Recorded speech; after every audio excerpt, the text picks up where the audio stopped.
అటజని కాంచి భూమి సురుడంబర చుంబి శరస్సర జరి పటలం ఊర్ముహూర్లుట దబంగ తరంగ మృదంగ నిశ్వనస్ఫుట నటనానుకూల పరిపుల్ల కలాప కలాపిజాలమున్ ఘటక చరత్కరేణుకర కంపిది సాలము శీతశైలమున్.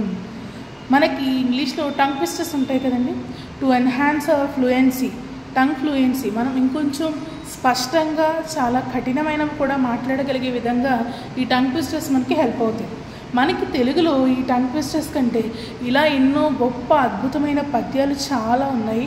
ఇవి కనుక నేర్చుకుంటే మనకి హెల్ప్ అవుతుంది ఫ్లూయెంట్గా మాట్లాడడానికి. నేను స్పెసిఫిక్గా ఈ అటజని కాంచి పద్యమే ఎందుకు ఎంచుకున్నానంటే ఇది మనుచరిత్ర అనే ఒక గొప్ప గ్రంథంలో నుంచి తీసుకోబడింది.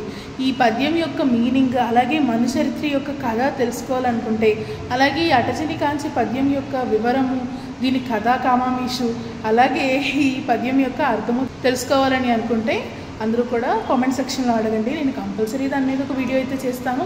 And also do not forget to click the bell icon and subscribe to learn with me Pratyusha.